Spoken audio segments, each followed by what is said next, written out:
This course is presented by the TEC.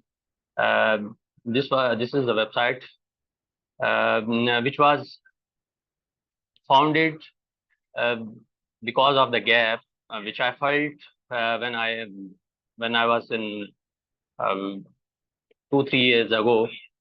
Uh, because I felt that there is a huge gap between the academia, what we are um, being taught in the universities, and what is being followed in the industry. There is a huge gap.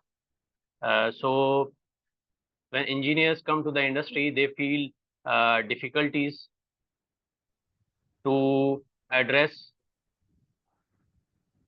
the requirements of the industry. So that is why I founded that website to write different type of articles. I used to write there different type of articles which could be helpful for any new engineers or fresh engineers. Uh, Let me introduce myself. Uh, First, I have done my graduation from Berry University in 2014. Then I have worked for a small automation company which was doing PLC automation for the different type of machines in the industry. I have worked almost 7 to 8 months over there, and then I got the appointment letter from ISCO as a junior engineer BPS 17. After the 1 year, the contract, our whole batch has been released by the department. Then I again came back to Karachi and started teaching in a technical college to DAE students.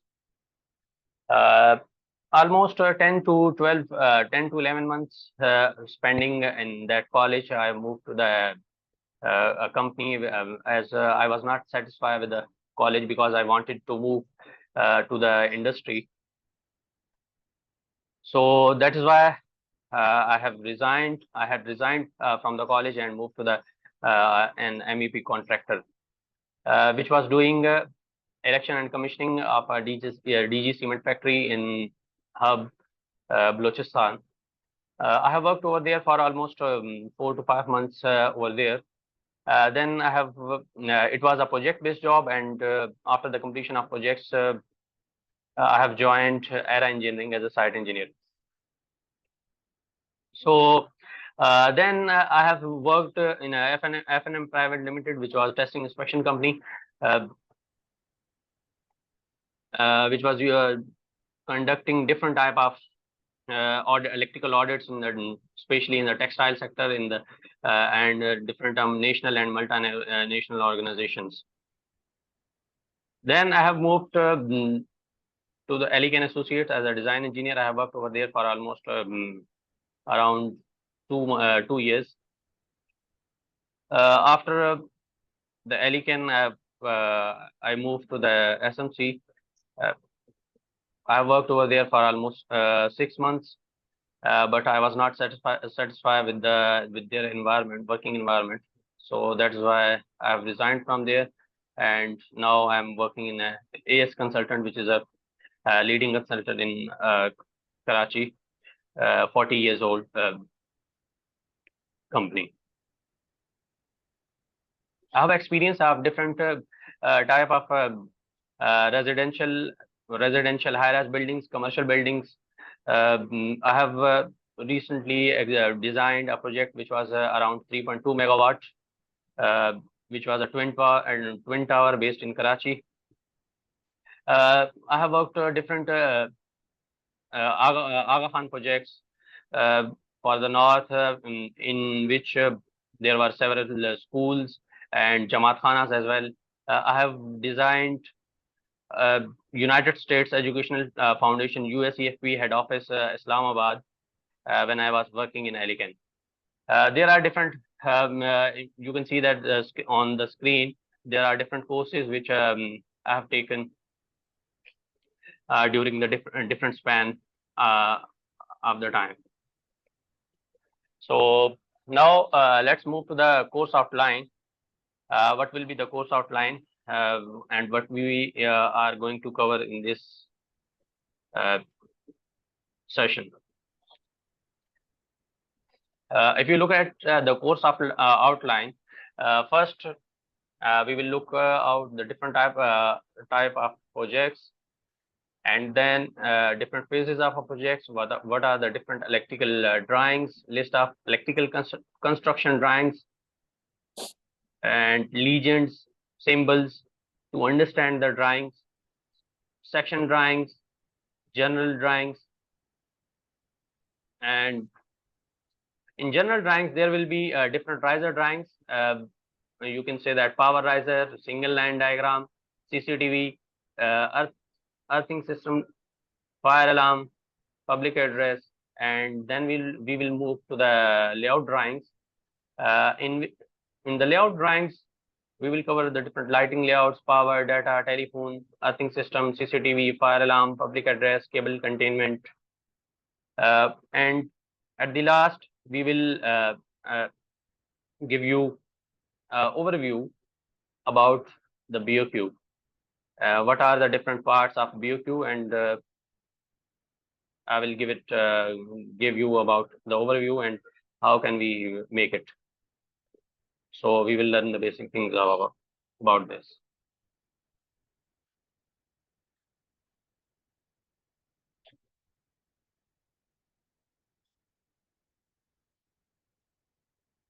Okay.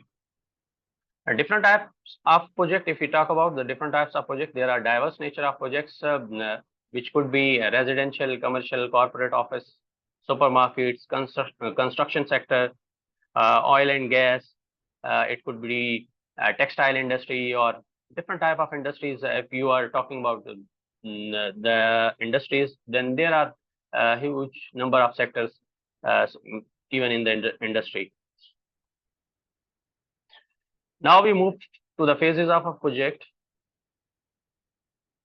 There are different phases of any project. The first phase is planning. Initially, different type of surveys and feasibility reports have been conducted for any project. If it is a large project, so first the feasibility report would be made whether it is going to feasible or not. So after the initial feasibility and surveys, if the project is feasible, and then it going to the next phase. In this phase, different architects, consultants have been hired to initiate the different type of drawings on the projects or different type of working on the projects. Then first, the architect initiates the different architectural layouts for the building. If you have a clear space, and the architect will formulate the different type of the structure of the building, whether it is you can say that whether different arrangement of the rooms, or if it is a residential project, so it will generate the architectural drawings of different floors, whether it is a basement, ground floor, parking, amenities, or residential or showrooms, etc., whatever the type of project it is. Then architect provide architectural drawings to the MEP consultants. Then MEP consultant starts their working on the basis of those architectural drawings. अच्छा, इसमें चूंकि मेरा ख्याल में एक दो लोग ऐसे भी हैं जो DE ही हैं, तो मेरा ख्याल में मैं थोड़ा सा मिक्स इसको चलाता हूँ. तो डिजाइन फेज के अंदर आर्किटेक्ट उसकी आर्किटेक्चरल ड्राइंग्स को तैयार करता है, और वो ड्राइंग्स में डिफरेंट टाइप ऑफ ड्राइंग्स हो सकती हैं. वो डिपेंड करती हैं कि प्रोजेक्ट किस टाइप का है. अगर वो रेजिडेंशियल है, कमर्शियल है, या अगर कोई लैंडस्केप है या कोई इंफ्रास्ट्रक्चर डिजाइन का प्रोजेक्ट है, तो उसी हिसाब से वो उसका आर्किटेक्चर डिजाइन करेंगे, और उसके बाद वो सारी ड्राइंग्स प्रोवाइड कर दी जाएंगी MEP कंसल्टेंट्स को. MEP कंसल्टेंट्स उसके बाद अपनी वर्किंग स्टार्ट करेंगे. सबसे पहले वो उसका एरिया कैलकुलेट करते हैं. एरिया की बेसिस के ऊपर फिर उसकी एक लोड एस्टिमेशन करते हैं, और लोड एस्टिमेशन के बाद फिर डिफरेंट इनिशियल उसकी स्पेस प्लानिंग वगैरह करने के बाद वो सारी चीज़ें दोबारा आर्किटेक्ट को दोबारा भेज दी जाती हैं या क्लाइंट को भेज दी जाती हैं रिव्यू एंड कमेंट्स के लिए। तो इनिशियली चीज़ें ये फाइनलाइज होने के बाद फिर फर्दर वर्किंग स्टार्ट होती है। उसके बाद एग्जीक्यूशन का फेज है। एग्जीक्यूशन के फेज के अंदर जब कंसल्टेंट अपनी ड्राइंग्स को कंप्लीट करता है तो वो टेंडर ड्राइंग्स एक टेंडर इशू करता है। उस फिर डिफरेंट कॉन्ट्रैक्टर्स उसमें पार्टिसिपेट करते हैं, बिड में पार्टिसिपेट करते हैं और उसके बाद अपने अपने सबमिटल्स अपनी अपनी कोटेशंस सबमिट करवाते हैं। फिर उसके टेंडर ओपनिंग होती है और उसके बाद अ, जो भी कॉन्ट्रैक्टर उसको विन करता है उसको प्रोजेक्ट अवार्ड हो जाता है।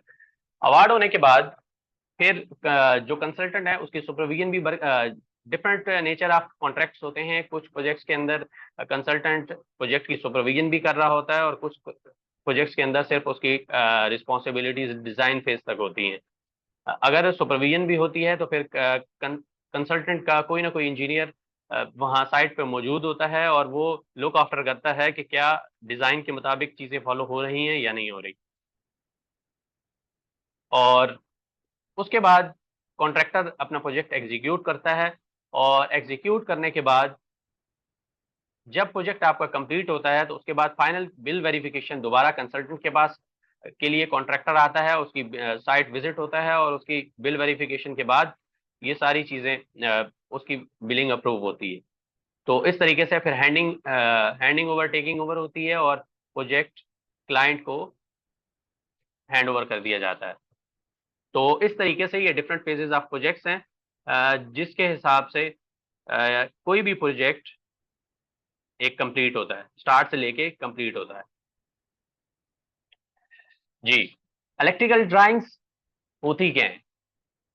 जिस तरीके से अगर आप दुनिया का नक्शा देखते हैं तो उसमें आपको दुनिया के नक्शे के अंदर उसके डिफरेंट टाइप्स ऑफ उसके लीजेंड्स होते हैं, सिंबल्स होते हैं जो आपको रिप्रेजेंट कर रहे होते हैं कि जी यहाँ ये रोड को रिप्रेजेंट कर रहा है, ये वो किसी भी मुल्क की बाउंड्री को रिप्रेजेंट कर रहा है, ये सी को रिप्रेजेंट कर रहा है या ये कोई भी ग्रीन एरिया है तो उसको रिप्रेजेंट कर रहा है, ये डेजर्ट को रिप्रेजेंट कर रहा है। तो डिफरेंट चीजें को उस मैप के ऊपर देखने के लिए आपको डिफरेंट सिंबल्स का सहारा लेना होता है।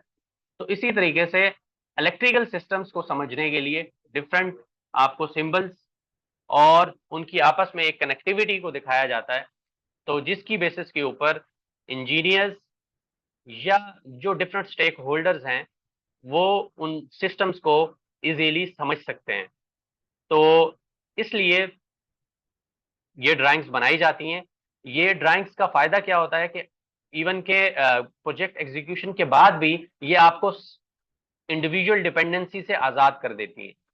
यानी आप किसी इंडिविजुअल पे डिपेंड नहीं, अगर आपके पास डॉक्यूमेंटेशन कंप्लीट है, आपकी ड्राइंग्स कंप्लीट है तो आपको किसी इंडिविजुअल पे डिपेंड नहीं करना पड़ता कि कल को कोई नया एक बंदा आपका एक कोई इंजीनियर या टेक्नीशियन आपका चला भी जाता है तो चूंकि आपके पास ड्राइंग्स डॉक्यूमेंट्स प्रॉपर मौजूद हैं तो कोई भी नया आने वाले शख्स को इसको समझना बहुत आसान होता है, सिस्टम को समझना एग्जिस्टिंग को बहुत आसान होता है।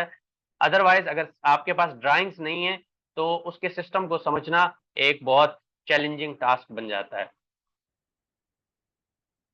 तो इसलिए ड्राइंग्स की एक अपनी इम्पोर्टेंस है, ये एक गाइड बुक का काम करती हैं जो इंजीनियर्स को हेल्प आउट करती हैं किसी भी सिस्टम को समझने के लिए। जिस तरीके से मैंने बताया कि लीजेंड्स जिस तरीके से एक आम आप नक्शा देखते हैं तो उसके ऊपर डिफरेंट चीज़ों को रिप्रेजेंट करने के लिए डिफरेंट किस्म के सिंबल्स का सहारा लिया जाता है। तो इसी तरीके से इलेक्ट्रिकल ड्राइंग्स या एमईपी ड्राइंग्स या कोई भी कंस्ट्रक्शन ड्राइंग्स को समझने के लिए आपको डिफरेंट सिंबल्स का सहारा लेना पड़ता है। तो उन सिंबल्स को हम सिंबल्स भी कहते हैं और टेक्निकल जबान में उनको लीजेंड्स भी कहा जाता है। अब हम मूव करते हैं ड्राइंग की तरफ कि वो सिंबल्स क्या होते हैं। ये एक ड्राइंग है मेरे पास।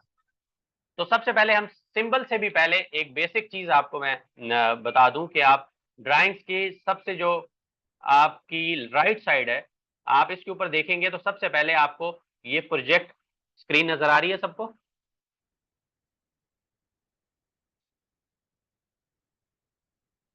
अगर सबको विजिबल है तो मुझे जरा कंफर्म कर दें।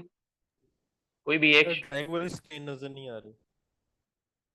ड्राइंग वाली स्क्रीन नजर नहीं आ रही। ड्राइंग वाली स्क्रीन नजर आ रही है।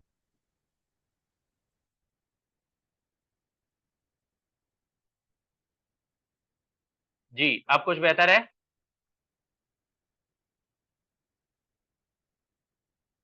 अब विजिबल लेजेंड की है? डेफिनेशन पे ही है। जी मेरे ख्याल से लेजेंड की सिर्फ डेफिनेशन स्क्रीन पे ही हैंग है। हुई हुई है।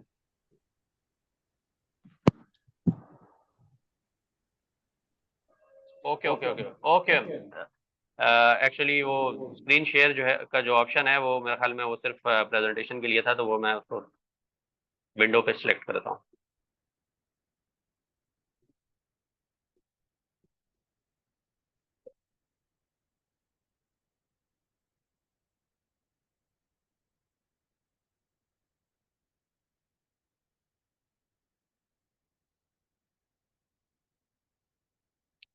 जी, अब विजिबल है?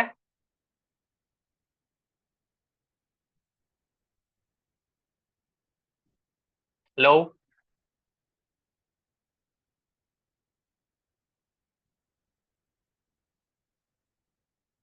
स्क्रीन विजिबल है तो मुझे बता दें ताकि फिर मैं आगे मूव करूँ। यस सर विजिबल है। विजिबल। Okay, thank you. तो सबसे पहले ये ड्राइंग के ऊपर मैं लेफ्ट साइड पे आया हूँ। तो सबसे पहले ये प्रोजेक्ट का एक नाम आपको नजर आ रहा है।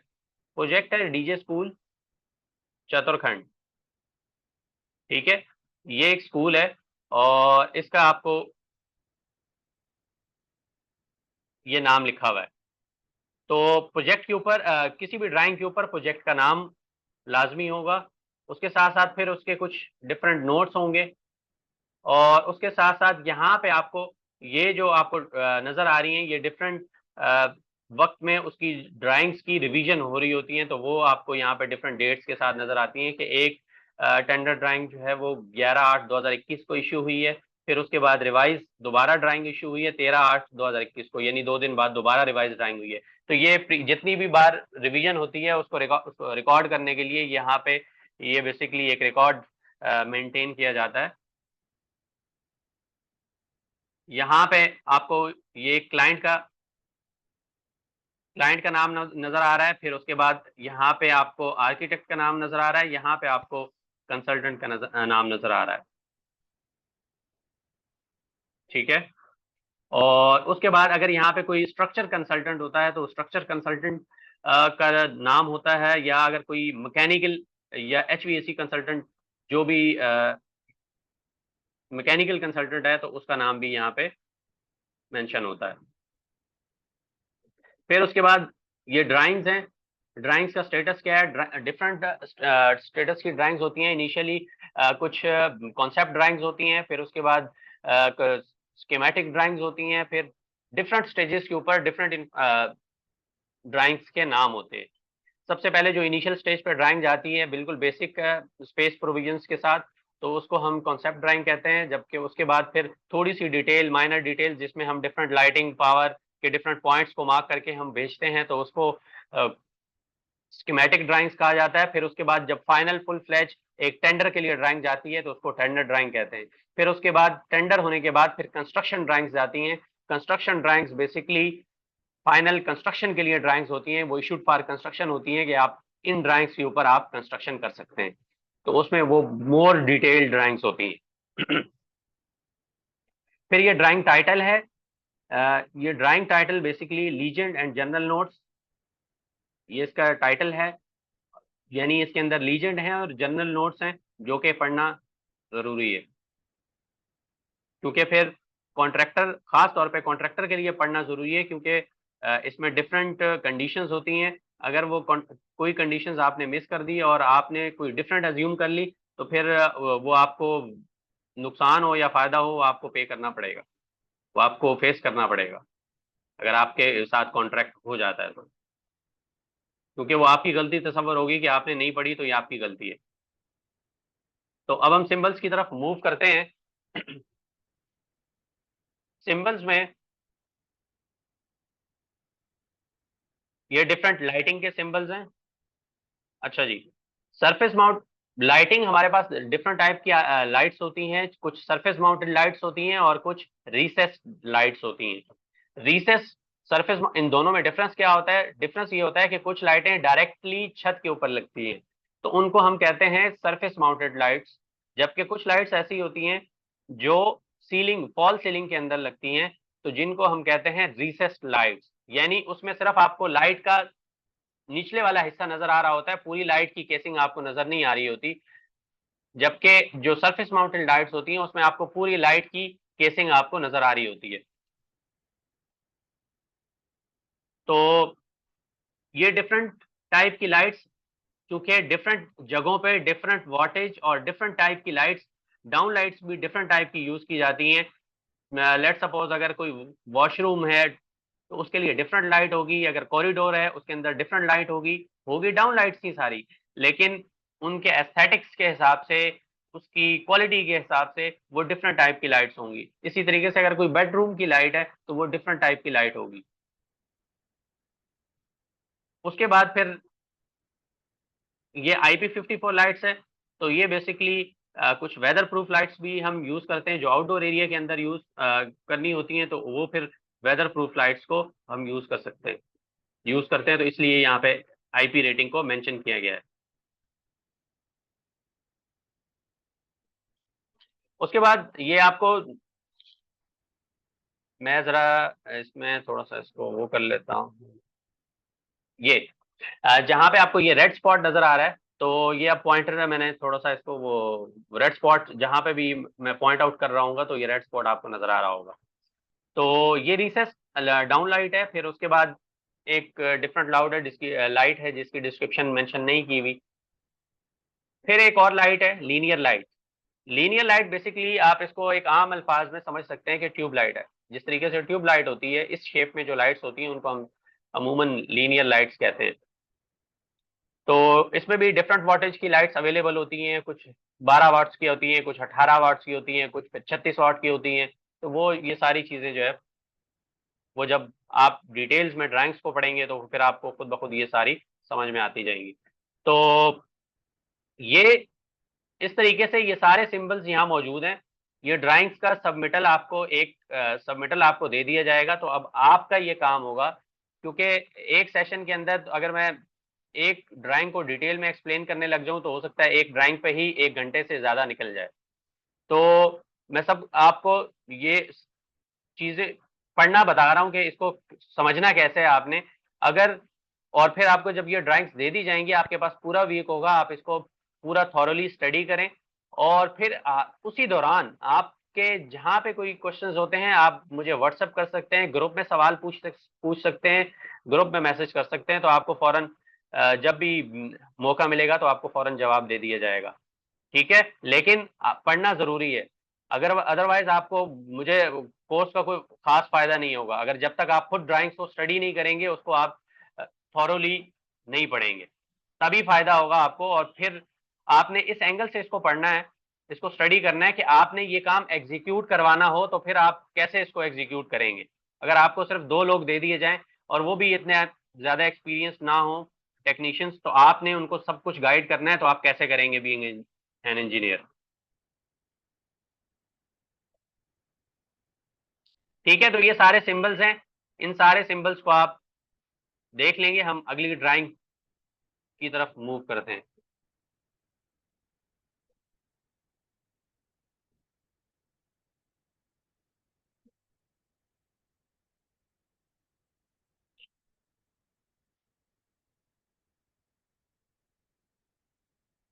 उसके बाद मिसलेनियस इंस्टॉलेशन ड्राइंग्स हैं। मिसलेनियस इंस्टॉलेशन ड्राइंग्स बेसिकली ये ड्राइंग्स होती हैं कि डिफरेंट टाइप की जो आप कंपोनेंट्स लगाते हैं, तो उनकी जो बहुत माइनर डिटेल्स होती हैं कि आप उनकी इंस्टॉलेशन किस तरीके से करेंगे, ये वो डिटेल्स होती है। फॉर एग्जांपल अगर हम इसको, मैं आपको एक चीज जूम करके दिखाऊं, तो ये बेसिकली अब हम देखने जा रहे हैं एक माउंटिंग हाइट स्विचेस की, सॉकेट्स की, या डिस्ट्रीब्यूशन बोर्ड्स की यानी डीबीज की। माउंटिंग हाइट का मतलब यह है कि हम उसको किस हाइट के ऊपर लगाएंगे। यानी जैसा कि आपके घरों में, हम सब के घरों में डिफरेंट स्विचेस लगे होते हैं और फिर सॉकेट्स, पावर सॉकेट्स लगी होती हैं। या डीबीज होती हैं जो मेन पैनल्स हैं आपके घर के इंटरेस्ट पे लगे होते हैं, तो इनकी हाइट क्या होनी चाहिए? तो ये हाइट कंसल्टेंट ही कॉन्ट्रैक्टर को अपनी ड्राइंग्स के अंदर मेंशन करेगा, अदरवाइज फिर उसमें कोई भी डेविएशन आ सकती है। तो इसलिए ये इंस्टॉलेशन डिटेल्स दी जाती हैं ताकि एक सिमेट्री फॉलो हो और हर जगह यही सिमेट्री को फॉलो किया जाए। फॉर एग्जांपल, ये पावर सॉकेट्स लगी हुई हैं, multi pin power sockets 13 ampere की। तो ये आप देख सकते हैं कि यहाँ से आपको ये नीचे FFL लिखा हुआ है, यहाँ पे अगर जहाँ पे ये मैंने पॉइंटर हाईलाइट किया हुआ है FFL। FFL basically finish floor level कहलाता है। Finish floor level, finish floor level ये होता है कि जो भी आपका फिनिश लेवल है फ्लोर का, वो वहां से ये डिस्टेंस मेजर कर रहा है, और बॉटम ऑफ दी सॉकेट ये बता रहा है कि 9 इंच के ऊपर इसको माउंट करना है। तो इसी तरीके से साइड वॉल से भी उसका डिस्टेंस बताया गया है कि वहां से भी इसको 9 इंच के डिस्टेंस के ऊपर आपने रखना है। तो ये चीज क्लियर हो गई। इसी तरीके से अब हम स्विचेस की तरफ चलते हैं।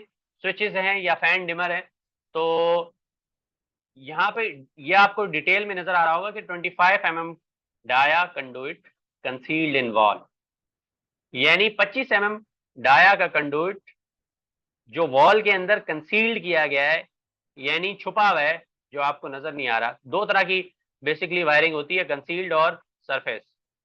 सरफेस जो पहले वक्तों में होती थी, जो आप वॉल के ऊपर आप सरफेस के ऊपर कर रहे होते हैं, जबकि कंसील्ड जो भी आपकी वायरिंग है जो छुपी हुई होती है, जो वॉल के अंदर कंसील्ड होती है। तो यहां से आप इसकी भी डिफरेंट जगहों से डायमेंशंस देख सकते हैं। ये 6 इंच है और इसकी हाइट जो है वो 4 फीट 4 इंच है। इसी तरीके से यहाँ पे डीबी से डीबी की हाइट भी 6 फीट 6 इंच मेंशन की गई है कि फिनिश फ्लोर लेवल से 6 फीट 6 इंच है, और डोर से इसका डिस्टेंस 1 फीट 3 इंच है। इसी तरीके से अगर मैं एक और चीज आपको दिखाऊं कि distance of ceiling of fire alarm devices, तो ये आप देख सकते हैं कि अगर ये डाउन जो किसी भी सीलिंग है और कोई आपकी स्पेस है और वो ग्रेटर देन 800 mm है, तो फिर आपको सेपरेट जगह पे भी उसकी जो दूसरी साइड है वहां पे भी आपको डिवाइस देना पड़ेगा, BS5839 के कोड के हिसाब से। ये एक आपका फ्लोर बॉक्स है, इसके अंदर डिफरेंट टाइप की सॉकेट आउटलेट्स लगी हुई हैं, और इसमें आपको एक 13 एम्पेयर इंटरनेशनल स्विच सॉकेट्स नजर आ रही है, फिर एक RJ45 सिंप्लेक्स डाटा आउटलेट है, फिर RJ45 सिंप्लेक्स डाटा आउटलेट है, फिर 13 एम्पेयर एक, यानी दो इंटरनेशनल सॉकेट्स हैं और दो ही RJ45 डाटा आउटलेट्स हैं। तो ये फ्लोर माउंट फ्लोर बॉक्स है, और ये डिफरेंट जगहों पे, खास तौर पे जहाँ पे कोई टेबल वगैरह या इस तरह की चीज होती है जहाँ पे मल्टीपल आपको पॉइंट्स चाहिए होते हैं पावर के, तो वहां पे जो है ये फ्लोर के अंदर माउंट किया जाता है और उसके ऊपर ये कवर लगा होता है। तो इस तरीके से ये मल्टीपल इंस्टॉलेशन डिटेल्स हैं, ये आपने सारी की सारी स्टडी करनी है। ठीक है, जितनी ज्यादा आप इसमें डीपली इसको देख रहे होंगे, आपको आपके जहन में क्वेश्चंस आते हैं, आप फौरन मैसेज कर सकते हैं, ग्रुप में कर सकते हैं, पर्सनल में कर सकते हैं, आपको इंशाल्लाह जो है वो रिस्पॉन्ड किया जाएगा। अगर यहाँ तक कोई क्वेश्चन है तो मुझे बताएं।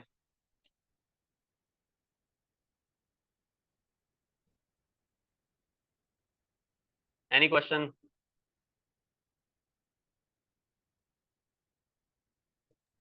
No sir.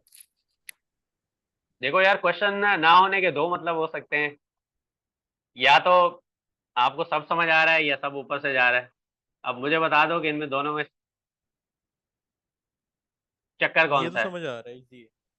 ये समझ आ रहा है। ओके, चलो बहुत अच्छी बात है अगर आपको समझ में आ रहा है तो बिल्कुल ऐसे ही है कि ये सारी चीजें आपने जो है वो सिर्फ एक आपको बेसिक आपको गाइडेंस देनी है। एक आप अपना वो ऑफ कर दो माइक। ये आपको सिर्फ बेसिकली गाइडेंस देने की जरूरत है, बाकी आप माशाल्लाह से जो है वो खुद जब आप इसको स्टडी करेंगे तो इतना कोई मुश्किल काम नहीं है, आप इजीली इसको स्टडी कर सकते हैं। लेकिन टाइम लगाना पड़ेगा। टाइम, जितना टाइम आप इस पे लगाएंगे उतना ज्यादा जो है आप चीजों की बारीकियों को समझेंगे।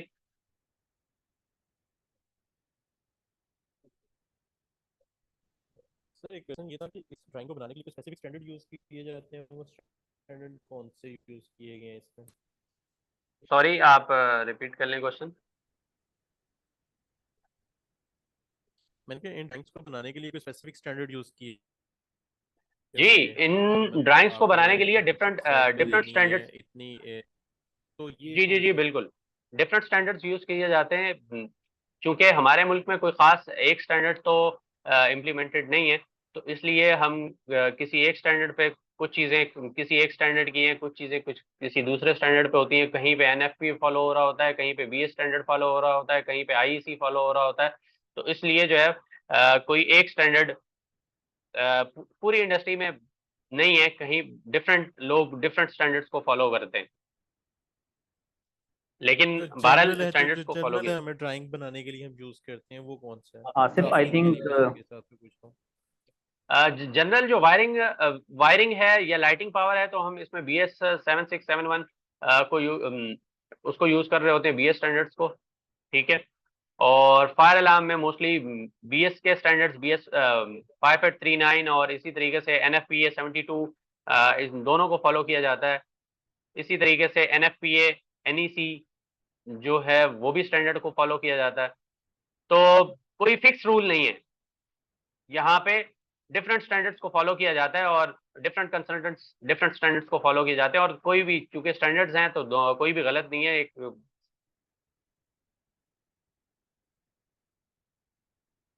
और कोई लीगल लीगल बाइंडिंग भी नहीं है उसमें।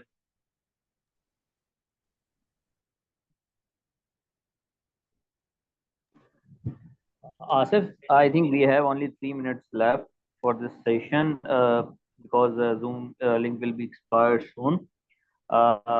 So the gentlemen who are attending this webinar, we will share another link for the joining of this webinar.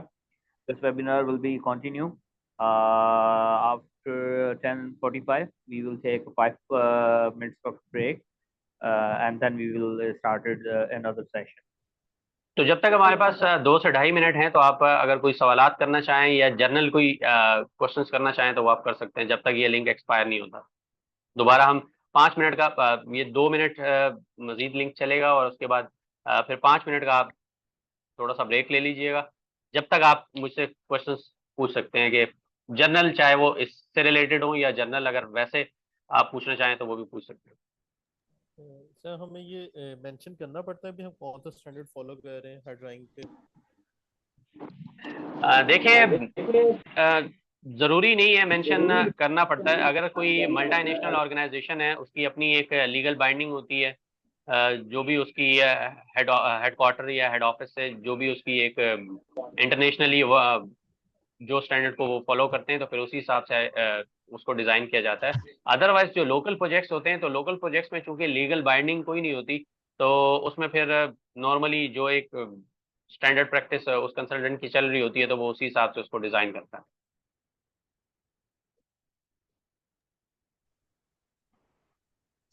Sir, जो फिजिबिलिटी रिपोर्ट होती है ये साइट इंजीनियर बनाता है या कोई और बनाता है?